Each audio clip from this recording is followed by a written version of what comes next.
What if the voice telling you to quit went silent forever? What if the struggle you're facing right now isn't a sign to stop, but a signal that you're about to break through? You weren't given this pain to break you. You were given it to build you. This moment you're in, the pressure, the fatigue, the doubt, this is not your exit. This is your proving ground. Because no man has ever risen without first being broken. No empire has ever stood without storms. And no mind has ever been made of steel without first walking through fire. You say it's hard? Then good. That means it's working.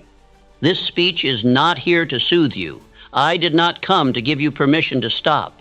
I came to wake up the force that lives beneath your weakness. The version of you that fights, that executes, that refuses to crawl back into comfort.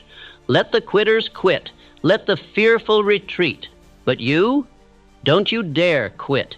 You've come too far. You've survived too much.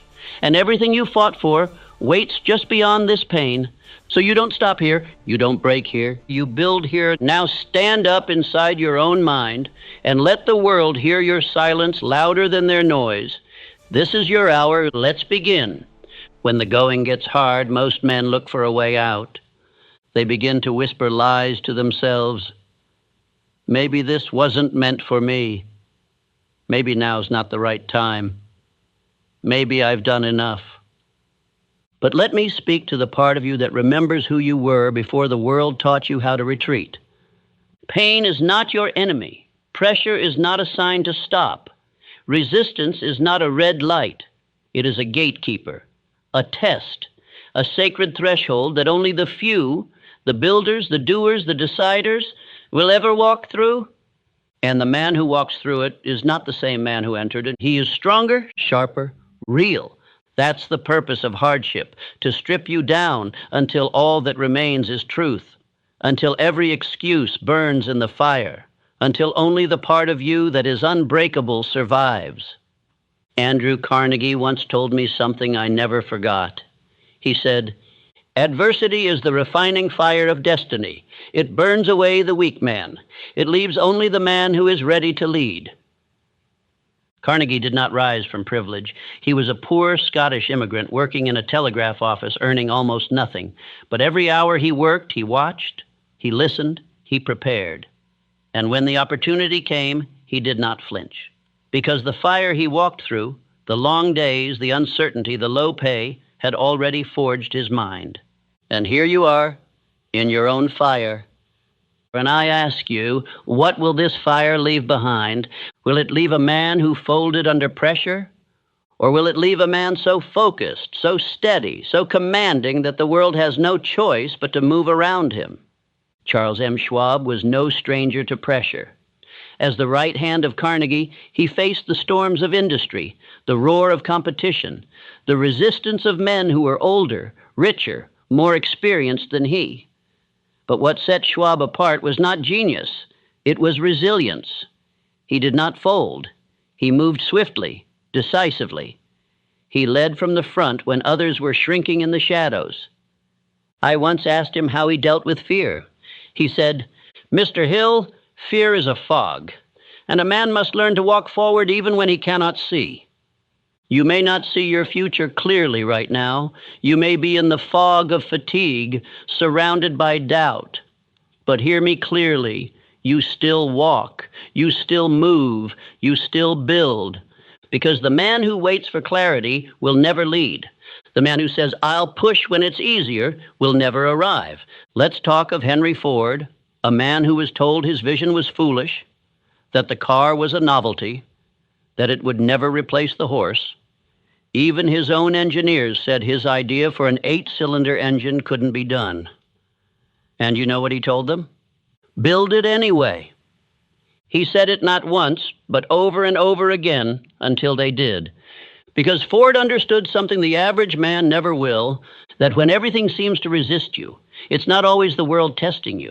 It's your mind asking, "Do you really want this?" And you answer not with words, but with persistence, relentless execution, unbreakable identity. Ford didn't stop because it was hard. He became Ford because it was hard, and he kept going anyway. You think success comes with ease? You think the men who built nations, industries, inventions, movements, you think they did it with comfort? Number. They did it tired. They did it misunderstood. They did it surrounded by doubt from others and from themselves. But they moved anyway because they had made a decision and never once opened the door to retreat. Let me be clear with you. If you are tired right now, good. It means you've been in the arena. If you are doubting right now, good. It means you're pushing the boundaries of what you thought you were capable of. If you are under pressure, good. It means you're doing something that matters. But I will not let you quit, because quitting now is not just a betrayal of your goals. It is a betrayal of your identity. And I know the man you are becoming, the one who keeps showing up, the one who listens not to fear, but to vision, the one who would rather suffer for purpose than coast in mediocrity. Let the crowd rest, let them doubt, let them walk away when it gets heavy. But you do not get to quit, because this fire you are in, it is making you. And when you rise from it, when the world will know that you were not lucky, you were not gifted, you were not saved, you were forged. Keep going. Don't you dare quit. You must understand something now, perhaps more deeply than you ever have before. The pain you feel today is not a punishment. It is a process, a sacred rite of passage, a furnace that burns away the soft edges, the hesitations, the illusions, and leaves only iron. And yet, what do most men do when they feel that fire? They run. They look for comfort. They retreat to what is familiar. But you will not do that. You were not built to run. You were built to withstand. You were built to build. And nothing worthy has ever been built without cost. Let us speak plainly. There will be days when nothing goes your way, when the voices around you question everything you're doing, when even the small steps forward feel like dragging stone uphill. And on those days, the temptation will whisper, maybe I should pause. Maybe I should slow down. Maybe I should quit. But those whispers are not your voice. They are the voice of drift, the voice of old identity trying to drag you back to safety, to comfort, to the version of you that never finished anything. And you are done living like that. You must now speak louder than those whispers. You must say, no, I am not going anywhere. I may be tired, I may be stretched, but I am not broken. I will not fold, and I will not leave this chapter unfinished. This is the moment when your identity changes, not with a celebration, but with a choice. The choice to continue, the choice to carry the weight, even when your legs shake, the choice to not back down. When Abraham Lincoln was leading a nation through war, he was not greeted with applause.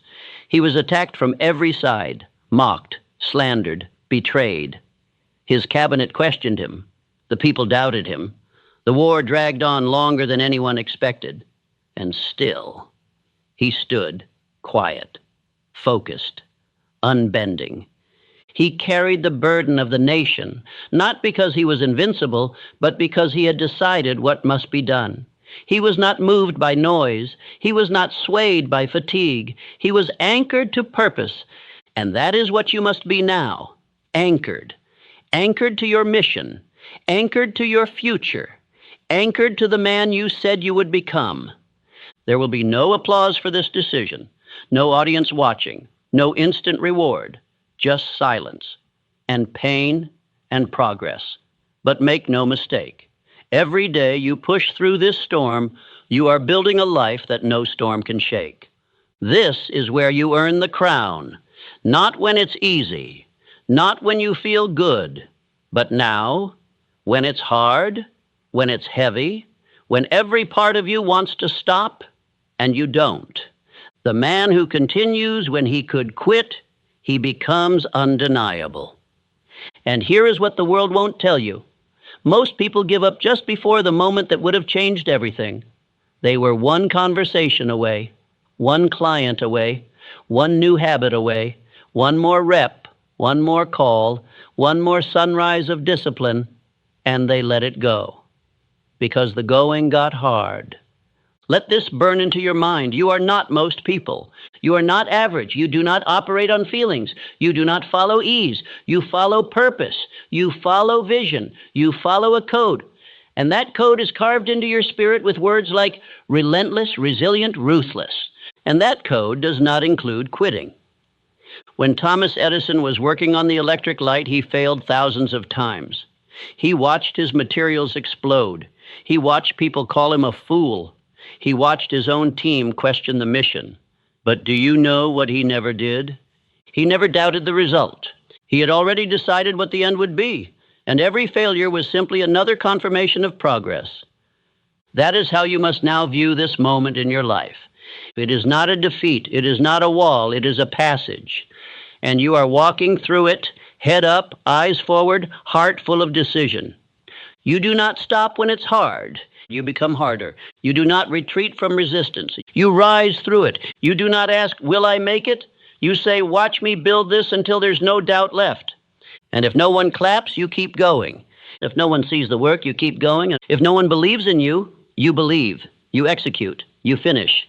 Because the fire you are in right now is temporary, but the strength it will leave in you, that will last forever. Keep going, and don't you dare quit. There will come a day when all this pressure, this pain, this fatigue, this loneliness will make sense. A day when the weight you carried becomes the strength you wear. When the silence you endured becomes the stillness in your soul. When the work you did in the dark becomes the light that others follow.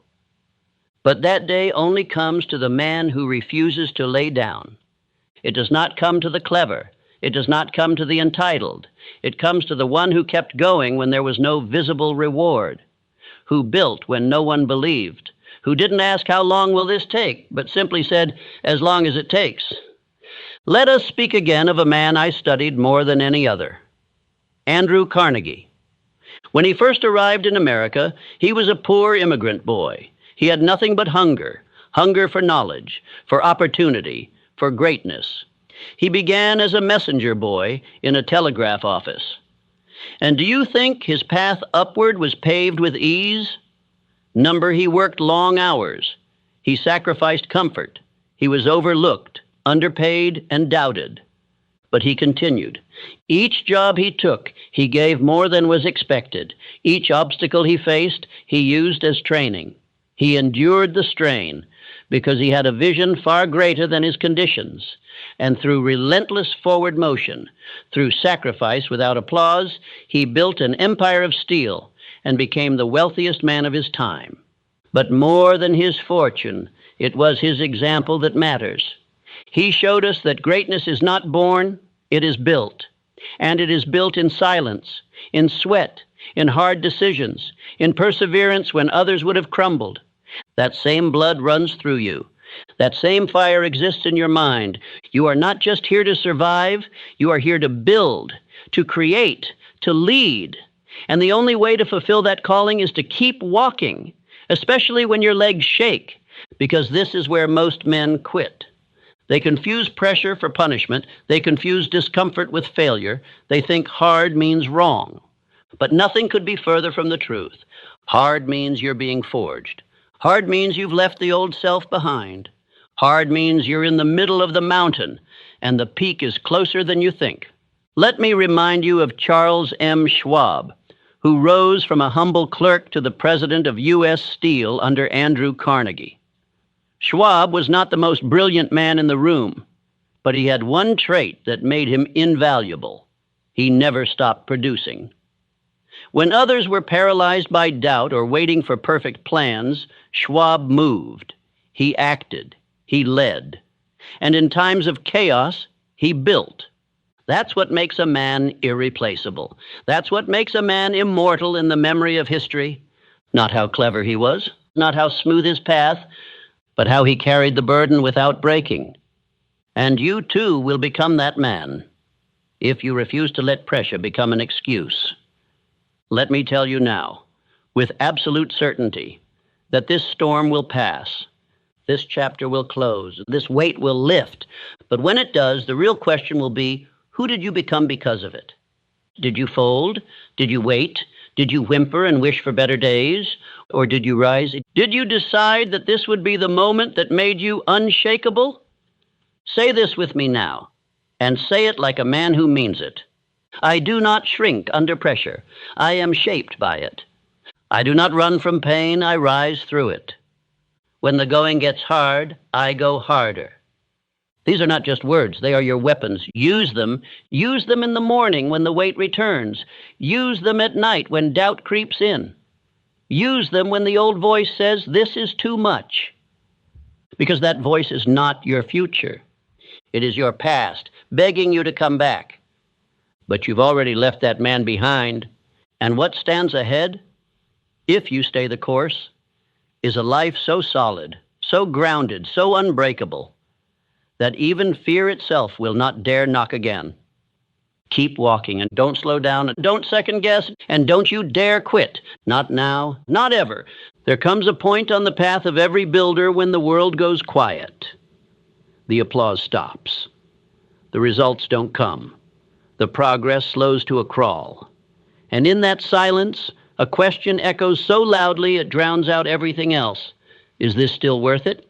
This is the test that separates men who dabble from men who dominate, because everyone begins with fire. Everyone begins with a goal, but only a few continue when the results disappear and the struggle multiplies. It is here in the dark middle, in the days when momentum vanishes, that you are either forged or forgotten. Let me tell you something few will say plainly. The pain you're feeling is not a sign to quit. It is the sign you are finally in the process of becoming, not the version of you that begins things, but the version that finishes them. Not the man who makes plans, but the man who executes through resistance. When Thomas Edison was deep into his work on the electric light, he had already faced over 5,000 failures. The money was running dry. The media mocked him.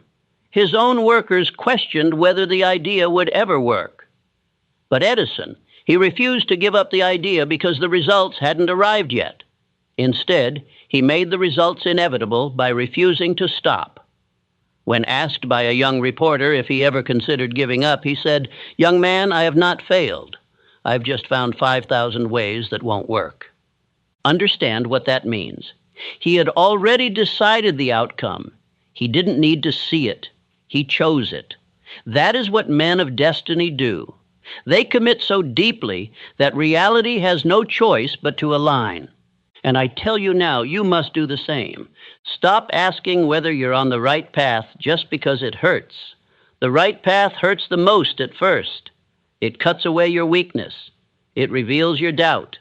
It drags every excuse into the light and dares you to keep going anyway. Henry Ford was not celebrated when he decided to create a vehicle for the common man. He was laughed at, attacked. Even his most trusted engineers said the project was impossible. But Ford, he did not seek their approval. He already saw the assembly line in his mind. He already felt the product in the hands of the people. And so when they told him it couldn't be done, he told them simply, "Build it anyway." That is power, that is clarity, and that is the standard you must hold yourself to now. This moment you're in, this pressure, this doubt, is the gate to everything you said you wanted. But most men never pass through it. They turn back. They tell themselves they'll try again when it's easier. They lie to themselves with phrases like, "It's just not the right time," or "Maybe this isn't meant for me." It is meant for you, but only if you finish what you started. Because dreams do not belong to the man who plans them. They belong to the man who suffers for them, who builds them when it's boring, who walks through the storm when the wind screams at him to turn back. Let me tell you what I learned from Charles M. Schwab, one of the greatest executives of the industrial age. He once told me, "Mr. Hill, the men who run when things get hard don't realize they were 10 feet from the gold." And it's true. I watched it happen again and again. Men who were one decision away, one day away, one act of discipline away from the breakthrough, quit. And it wasn't because they lacked ability. It was because they lacked endurance. So I say to you now, endure. Endure the silence, endure the pressure, endure the unseen hours, because those who continue when it's hard are the only ones who deserve the reward when it arrives. Repeat after me, and say it like you mean it. I do not pause when it gets hard. I lean in. I do not seek escape. I seek mastery. Pain is not a reason to quit. It is proof that I am being rebuilt. Let these words live in your chest. Let them anchor you when the path grows cold. Let them become your rhythm, a rhythm that fear cannot disrupt. Because the man who keeps walking, even when the light disappears, even when the applause dies, even when no one believes, he does not just survive the storm. He becomes it. There is a secret the world rarely speaks aloud, a truth known only to the few who have stood on the edge of collapse and kept moving. Your greatest strength will always be revealed when you have no strength left. Not when you're motivated, not when you're winning, but when you're tired, alone, questioning everything. It is in those moments, when most men fold, that the man of destiny is shaped. You see, when the going gets hard, your old identity begins to die. The identity that sought comfort, that wanted quick results, that needed praise to keep going. That version of you cannot survive the pressure, and that's a gift, because pressure doesn't just break men, it purifies them. Let me tell you about Abraham Lincoln. When Lincoln entered the White House, the country was already splintering. States were seceding. War was inevitable. Advisors wavered. Public confidence was low, and the weight of a divided nation sat squarely on his shoulders. But Lincoln didn't waver. He didn't look for easier answers or defer responsibility. He sat with the pressure. He carried the burden. And through that relentless endurance, he gave America its spine. He didn't become a giant because it was easy. He became one because he kept showing up when most men would have collapsed. That's the kind of man you must become now. You're not in this for a convenient victory. You're in this to evolve, to shed everything soft and fearful in you, and emerge as a man who leads his mind, commands his emotions, and moves with unwavering direction. Let me say this again. The going gets hard not to stop you, but to stretch you. You want courage? It's built when your hands shake and you move anyway. You want discipline? It's forged when your body says rest and your mind says one more. You want belief? It is grown by continuing through days when your thoughts try to betray you. Andrew Carnegie, the man who shaped my understanding of wealth and will, once told me, no man becomes powerful until he no longer requires things to be easy. He meant this, truly meant it. He didn't seek the path of least resistance. He chose the path that demanded his entire being, because he knew it was there and only there that his greatness would rise. He told me, the mountain does not grow smaller. You grow stronger. And you, my friend, are growing stronger now, even if you don't feel it yet. So let us make this practical. When the going gets hard, and it will, here is what you do. You do not retreat. You take one small action, even if it's imperfect, even if it's invisible to the world. Action, not motivation, is your lifeline. You return to your aim, revisit your definite purpose, read it aloud, reconnect to your mission. Fear multiplies in men who forget why they started. You eliminate the noise. Don't explain your fatigue to anyone. Don't seek comfort from people who've never built anything. Sit in silence and remember who you are. You rehearse your power, repeat it. I was made for this. Say it with certainty, not because you feel strong, but because you decide to be. And then you continue. You continue when no one's watching. You continue when the applause stops. You continue when fear whispers, maybe this isn't worth it. Because your consistency in pain, in pressure, in silence, is the evidence that you are becoming a man this world cannot break. So let me leave you with this.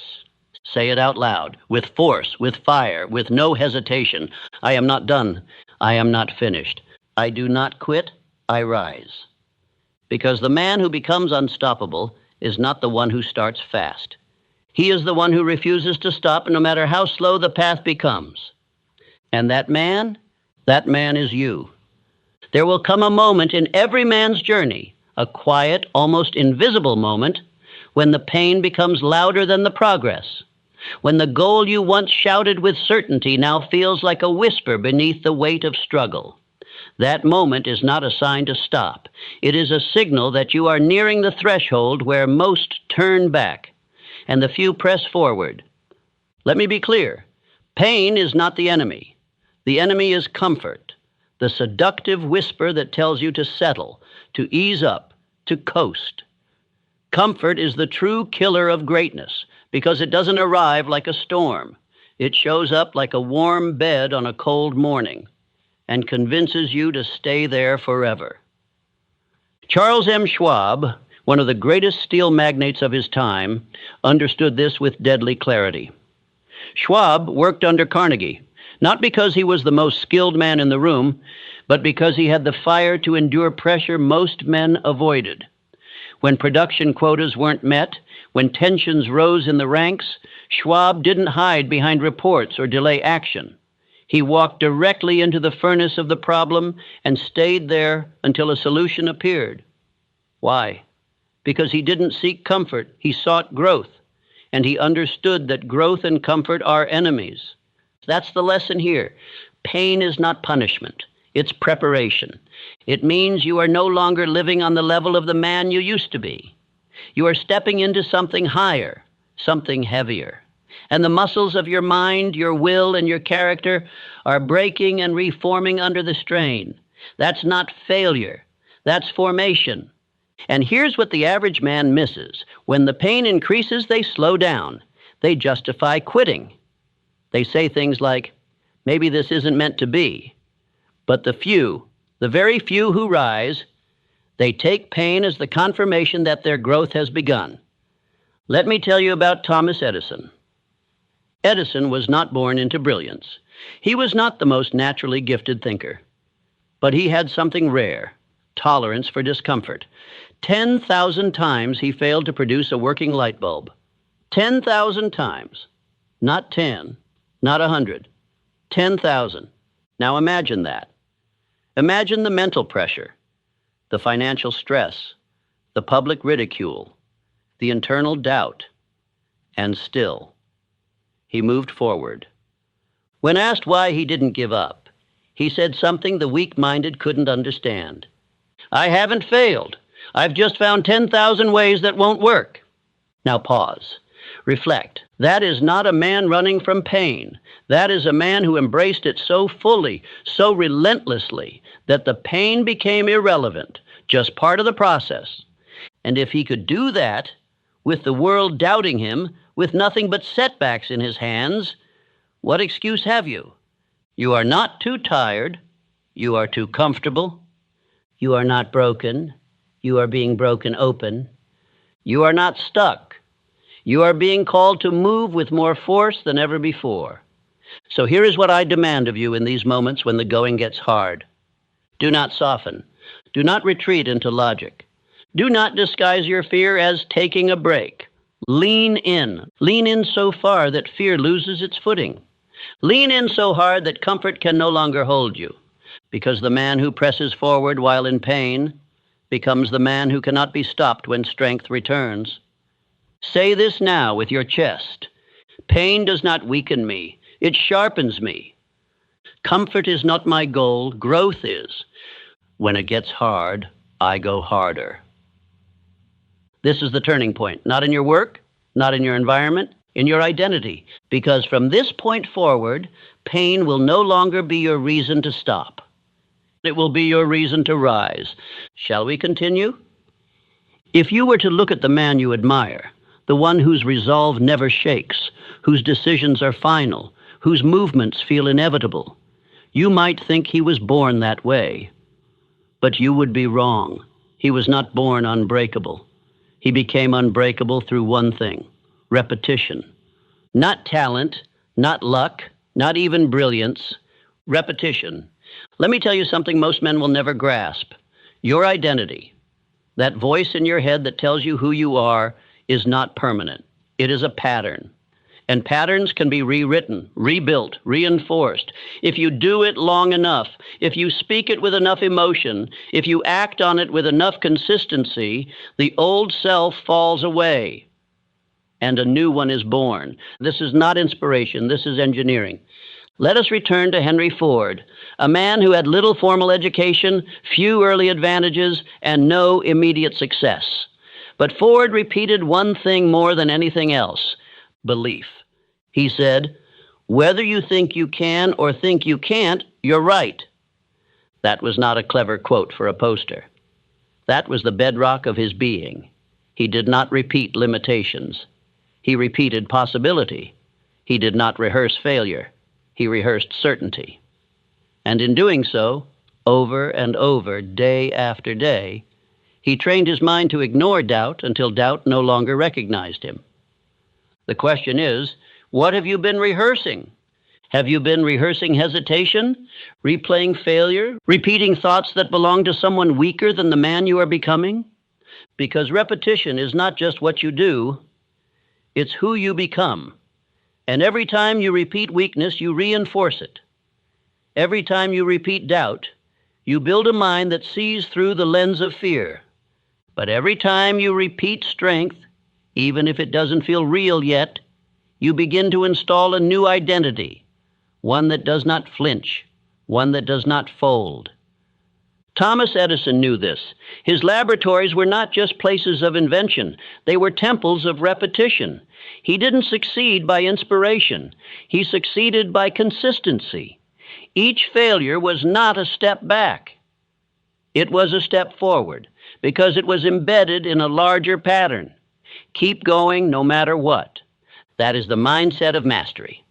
So now I tell you, if you want to be unbreakable when life applies pressure, don't wait for motivation. Build discipline. Don't wait for courage. Repeat courage. Say it aloud. Not once, not twice, but every day. I do not hesitate. I do not fold. I act without delay. Write it. Speak it. Walk it. Until the identity you repeat becomes the only one you recognize. You must begin to schedule your identity, not your tasks, your identity. Each morning, you speak who you are becoming. Each evening, you confirm who you were that day. And in between, you act like it's already done. This is how men become bulletproof. Not by luck, not by talk, by repetition. You do not become fearless by accident. You become fearless by choice, repeated until it becomes instinct. So I ask you again, who are you rehearsing? The old you, who doubts, who pauses, who drifts, or the new you, who speaks with clarity, acts with force, and refuses to go backward? Choose, and then repeat it relentlessly. Say it now, with certainty. Every day I repeat strength. Every day I install discipline. Every day I become a man who cannot be broken. This is not philosophy. This is your blueprint. Print it into your soul, because the man who masters repetition masters himself. And the man who masters himself fears nothing. Let us continue. You say you want strength. You say you want power. You say you want to become the man who can't be shaken. But let me ask you, what do you do when pressure comes? Because every man talks about greatness until the weight hits. Until the trial shows up, until life presses its hand against your chest and asks, do you really mean it? Pressure is not the enemy. Pressure is the test. It is the proof of who you are. When you build a sword, it must pass through fire. When you build a man, he must pass through resistance. That's how greatness is forged, not in peace, but in conflict, not in applause, but in silence. Not when things are easy, but when everything screams quit and you say no. Thomas Edison understood this better than most. The man failed over 10,000 times before the light bulb gave birth to success. And do you think those failures were quiet? Do you think they didn't come with voices from the world, from his own mind, saying enough is enough? But Edison didn't flinch because he had already decided. The pressure didn't scare him. It clarified him. It revealed the steel in his spirit. And that's what pressure does. It reveals you. If you fold, it means you never truly built the foundation you claim to have. But if you rise, even if it hurts, even if you shake, even if your hands bleed, then the pressure becomes your birthplace, not your grave. Abraham Lincoln, in the darkest night of American history during the Civil War, was being torn from every side. Half the country hated him. His allies doubted him. The blood of brothers spilled on soil meant for union. And yet, Lincoln did not fold. He bore the pressure. He passed through it because he had a vision of unity, stronger than the pull of destruction. That vision made him unshakable. You too will face your war. It may not be on a battlefield. It may not be public, but it will come. The day when your strength is not theoretical, it must be proven. And that day will define you. Let me be very clear. If you run from pressure, you run from power. If you avoid stress, you avoid strength. If you seek only ease, you sentence yourself to weakness. But if you embrace the pressure, if you see it as the opportunity to become the man you claim to be, then every burden becomes a tool. Every trial becomes a teacher. And every storm becomes a forge for the unbreakable spine you're building. Let me give you a principle that will serve you for the rest of your life. Pain is not punishment. It is permission to rise. The moment you feel resistance, that is the moment most men quit. But not you. Not anymore. Because now you know pressure isn't in your way. It's your path. And every second you endure it, you become harder to stop. Say this aloud. Pressure does not weaken me. It reveals my strength. Resistance is not the end. It is the beginning. Every time life tries to break me, I grow sharper. You do not become a diamond in silence. You become a diamond under the weight. And the only question is, will you endure long enough to emerge on the other side like unshaken, unbroken, untouchable? Repeat this daily, and you will. Because the man who trains under pressure is the man who cannot be defeated. Let us move forward. There is a truth that every man must face sooner or later, and most wait too long to face it. You cannot reach the summit with one hand still holding the safety rope. You cannot conquer your calling while keeping a door open to retreat. If you want to win, you must remove the option to lose, not in the world, but in your own mind. Burn the bridge. The man who leaves an escape route never commits fully. His energy is divided. His mind is conflicted. And fear? Fear lives in the presence of options. Options to delay, options to retreat, options to play it safe. But the man who decides, really decides, leaves no room for backtracking. He burns the boat. He shatters the lifeline. He commits to the path, even if the road turns steep, dark, and painful. Because for him, the outcome is not a possibility, it is a demand. Andrew Carnegie taught me this law firsthand. He once said, "A man who seeks greatness must first destroy every excuse that allows him to remain small." And he lived it. When he decided to rise from poverty and become the world's industrial leader, he didn't leave a back door open to comfort or mediocrity. He worked like his life depended on it, because it did. Carnegie didn't chase wealth. He chased commitment, full, unflinching commitment to a singular aim, and that commitment made every obstacle temporary. Henry Ford did the same. When he faced financial collapse, public humiliation, and fierce competition, he didn't search for another industry to pivot into. He didn't entertain thoughts of failure. He didn't ask, "What if it doesn't work?" He said, "It will work, because I refuse to entertain anything else." That's what burning the bridge looks like. And it's not poetic, it's strategic, and it's not emotional, it's essential. Because so long as you can go back, you will. The moment pressure rises, the subconscious mind listens closely. If you feed it doubt, even subtle doubt, even hidden doubt, it will find a way to sabotage you. But when you say, "There is no going back," and you reinforce it with repetition, decision, and action, your subconscious aligns with the mission. It says, "We have no other choice but to win." Let me tell you plainly, You will not make it to the end of your purpose while dragging the past behind you. You will not become the man you were born to be while still clinging to the excuses of the man you used to be. So ask yourself, what bridges must you burn? What exits must you close? What version of you must you bury so that a stronger one can rise? This is not about recklessness. It's about finality. It's about telling your own mind, we do not turn back. Say this now. I do not entertain escape. I do not flirt with failure. I move forward, and I do not look back.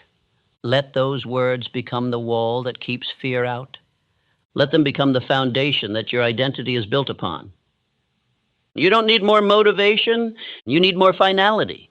You need to burn the bridge that once kept fear alive and walk into your future with nothing but fire behind you, because the man who leaves no way back becomes the man who must find a way forward. And he always does. Let us press into the next part, where we will destroy the illusion of perfect timing and unlock the mindset of immediate execution. Shall we? There is a dangerous lie that has stopped more men than failure ever could. It is the myth of the right time, the belief that one day, when the stars align, when the pressure fades, when the finances are perfect, when the confidence arrives, then a man will act. But let me make it clear, there is no right time. There is only now and not now.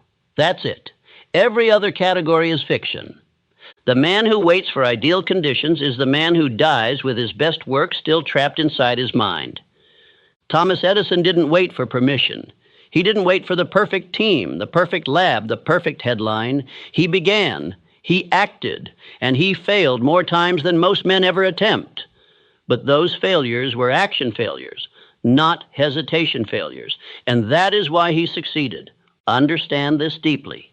Motion attracts momentum, but hesitation attracts more hesitation. Every time you delay, your subconscious mind hears the delay and thinks, this is dangerous. We aren't ready. Let's not move. And so it wires you with fear.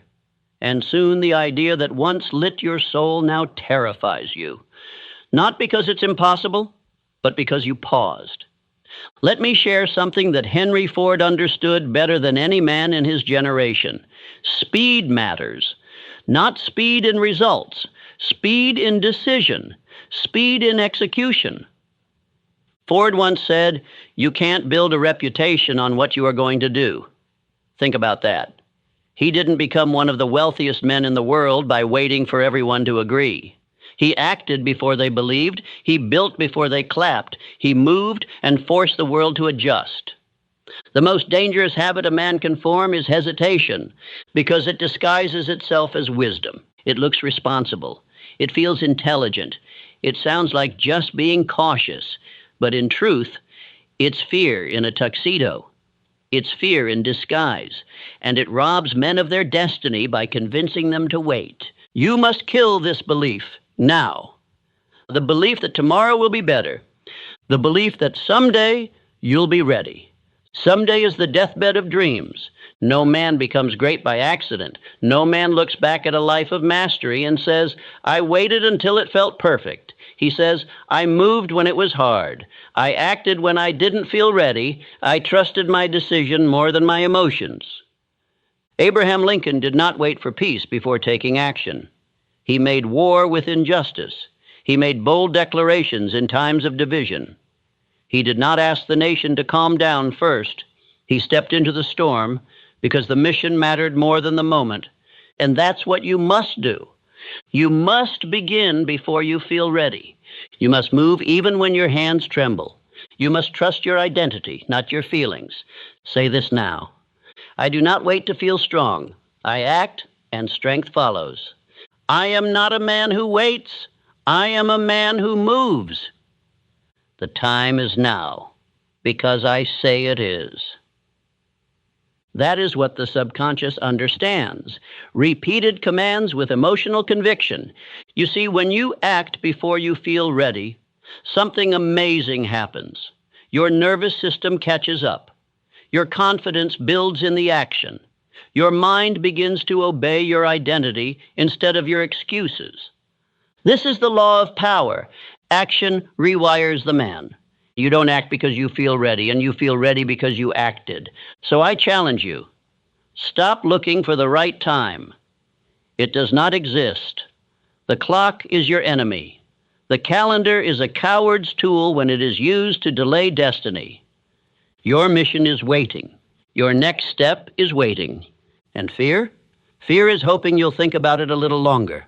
Don't. Move now, and let the world watch in confusion as you build without permission. There is a reason most men fail to finish what they begin. It is not because they lack skill, and it is not because they lack resources. It is because they lack command over the one thing that governs every decision, every action, every moment of courage or retreat. That thing is emotion. Let me speak to you with absolute clarity. The man who does not control his emotions will never control his destiny. Emotions are like weather patterns. They change, they shift, they come and go with no warning, no schedule, no guarantee. If your sense of direction depends on how you feel, you will be a slave to moods. You will act when happy, stall when tired, and fold when challenged. The truth is this: feelings are not facts. They are suggestions, whispers, temporary guests in the house of your mind. But most men treat them like kings, obeying every rise, every fall, every inner signal, as if emotion equals truth. It does not. Emotion is reactive. Purpose is proactive. Andrew Carnegie once told me, "The man who learns to rule himself will soon rule many." He did not mean rule through force. He meant rule through example, through presence, through the ability to stand firm when others collapse. That begins with one skill: emotional mastery. Let me ask you, how often have you betrayed your future because of a temporary emotion? How many times have you given in to fear, to doubt, to anger, to fatigue, and chosen the easier path? The truth is, it's not the difficult days that define a man. It's who he becomes on those difficult days. When the pressure mounts, when the plan fails, when you wake up with a storm inside you, what do? Most men retreat. They justify, they delay. They say things like, "No, not today. I'm not in the right headspace. I'll get back on track tomorrow." But here is the reality. Every time you give your emotions the final word, you weaken your identity. You teach your subconscious that your feelings are more powerful than your mission. And soon, that becomes your rhythm. But the man who masters himself, he acts despite how he feels. He does not deny his emotions, he overrules them. That is what separates the builder from the dreamer. Let me give you an example. Thomas Edison had every reason to quit. 10,000 failures, public mockery, financial strain, the pressure of time, expectation, and doubt. But he did not allow frustration or fatigue to become his guide. He acted anyway. And in that decision, he trained his nervous system, his subconscious mind, and his very soul to follow identity, not emotion. When asked how he endured such relentless failure, Edison replied, "I have not failed. I've found 10,000 ways that won't work." Do you understand the strength behind those words? That is not just a clever saying, and it is a discipline of emotional command. Now, let me speak to you directly. There will be days when you don't want to continue, when your body aches, when your heart feels heavy, when the outcome is unclear and your mind is filled with doubt. And on those days, you must act anyway, because the man you are becoming, the real you, is not determined by how you feel. He is revealed by how you respond when your emotions scream for retreat. Emotional control is not about pretending. It is not about suppressing your pain. It is about overriding it. It is about being the captain of your ship when the sea is wild.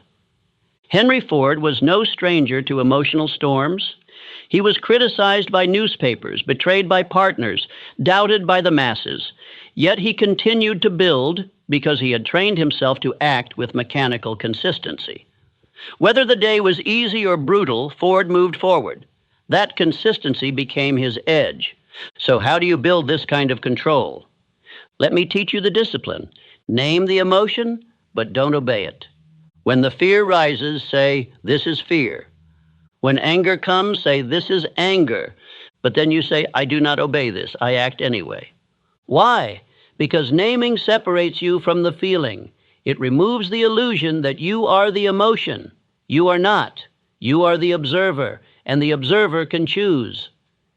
Anchor yourself to identity, not mood.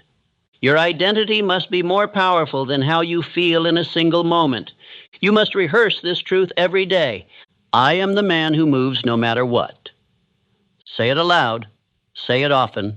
Let your subconscious hear it until it becomes default. Because if your identity is tied to action, not comfort, your actions will rise above your state. Create rituals that activate power. The greatest men I've studied did not wait to feel powerful. They had rituals to summon it. Andrew Carnegie meditated daily on his definite purpose.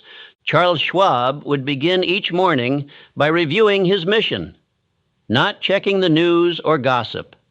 You must do the same. Create anchors. It may be your affirmations, a cold shower, a walk in silence, a declaration in the mirror. Whatever it is, repeat it daily, because repetition creates emotional stability. Expect resistance and welcome it. The builder does not curse the hammer for being heavy. He trains with it. So when the emotion comes, the fear, the doubt, the fatigue, do not be shocked. Welcome it like an old rival. Smile and say, "You came again? Good. Let's dance." And then you act. You move anyway. Let me remind you what Abraham Lincoln carried on his shoulders: the fate of a divided nation, the burden of civil war, the screams of public criticism. And yet, he endured. He wrote. He led. He did not allow his private pain to become public paralysis. That is emotional control. It is not about being numb. It is about being so aligned with purpose that the emotions of the moment cannot detour you from the mission. Say this with me now. I am not my feelings. I am my decisions. I do not obey emotion. I obey mission. I feel fear. I feel doubt. But I move anyway because I lead my state. These are not affirmations. These are commands. You speak them not to soothe yourself, but to restructure yourself. Because every time you act with power while feeling weak, you build a spine made of steel. And over time, the fear that once ruled you becomes a whisper. The doubt that once stalled you becomes irrelevant. The hesitation that once kept you in place becomes impossible to access, because your identity no longer allows it. This, my friend, is the fruit of emotional control. You do not wait for peace to move. You bring peace with your movement. You do not seek calm. You embody it. And when the going gets hard, when the weight is heavy, you do not collapse. You rise, you act, and the world adjusts. Let us now move forward into the next and final part of this speech, where we plant the flag of finality and declare war on retreat itself. We will bring together everything we have learned and finish what we started. Are you ready? Let us now speak the final word, not to conclude, but to begin again with more certainty, more power, more fire than you have ever known. Because this is not the end of a speech. This is the birth of a new man. And that birth does not happen with a single decision. It happens with repetition. You must hear these words again. You must speak these truths again. You must return to this message, not once, not twice, but daily, until the version of you who used to hesitate, who used to fold, who used to shrink, is no longer alive. Because the transformation you desire is not a spark. It is a rhythm. It is the daily, deliberate, unrelenting reinforcement of identity until it becomes unquestionable. You do not listen to this once and change. You install it. You do not treat this as inspiration. You treat it as instruction. You do not wait for the message to return to you. You return to it. That is what the greatest men I ever studied understood. Andrew Carnegie did not become powerful through a single conversation or flash of insight. He returned to his beliefs every day. He repeated his purpose. He fed his mind with the same truths again and again until there was no more room left for contradiction. He did not meditate once. He meditated forever. Henry Ford, too, knew the law. When he said, whether you think you can or you think you can't, you're right, he wasn't being poetic. He was being precise. He was describing the science of belief by repetition. He installed the thought of success so deeply that the thoughts of doubt had no oxygen to live. You must do the same. This speech is not a message. It is a mirror. One you must return to until the reflection becomes who you are. You must rise every morning and hear it again. You must walk with it in your ears when the day feels heavy. You must close your eyes at night and rehearse the lines that call you to rise above the fear, the fatigue, the fleeting moods. Because every time you repeat this speech, you drive it deeper. You dig a new trench in the landscape of your subconscious. And that trench becomes the path your thoughts begin to walk, automatically. Let me be clear. The man who listens once is entertained. The man who listens 10 times is inspired. But the man who listens daily and speaks the words with power, he becomes transformed. This is the law of autosuggestion. This is the science of identity. You must burn these truths into your soul. Say this with me now. I will not forget who I am becoming. I do not let fear rewrite my programming. I repeat power until power becomes natural. Because the truth is simple, my friend. You are not weak. You are not broken. You are simply untrained. And the training begins with repetition. Every man who became great, Edison, Carnegie, Ford, Schwab, Lincoln, they all knew the same secret. If you repeat belief with emotion long enough, it replaces every limitation. So I say this now with force and finality. Do not leave this message behind. Do not move on to the next thing. Do not treat this speech as another dose of motivation. This is your discipline now. You wake up, you play this speech. You walk alone. You repeat its words. You feel doubt creeping in. You override it with these lines. Because repetition is not boring. It is the chisel that shapes the stone. And if you want to be forged, and if you want to be unshakable, immovable, undeniable, then you must hammer these truths into your spirit daily. You will forget. You will drift. That is human. But if you repeat, if you return, if you recommit to these truths again and again, eventually you will wake up one morning, and the man who feared the world, he will be gone. And in his place, a man who moves with silence, a man who walks through resistance like wind, a man who no longer hopes for strength because strength has become his default. Repeat. That is the instruction. Not tomorrow and now. Repeat until doubt cannot find your name. Repeat until hesitation cannot enter your posture. Repeat until your voice carries the weight of identity, not effort. Repeat until your actions no longer require motivation. Repeat until discipline becomes nature. And when the going gets hard, as it will, you will not collapse. You will not cry out for help. You will not retreat into the past. You will stand not because you feel like it, but because you have trained for it. And when that moment comes, when you face the trial, you will not say, I don't know what to do. You will hear these words echo in your soul. You will hear this rhythm, this fire, this standard, and you will move because repetition built you for this. So say it one last time with the full power of your voice. I do not need to feel ready. I repeat readiness. I do not search for strength. I speak it. I do not listen once. I live this daily. This is your final word, your beginning, your new rhythm, your rebirth. And then now, return to the start and begin again. Let it repeat.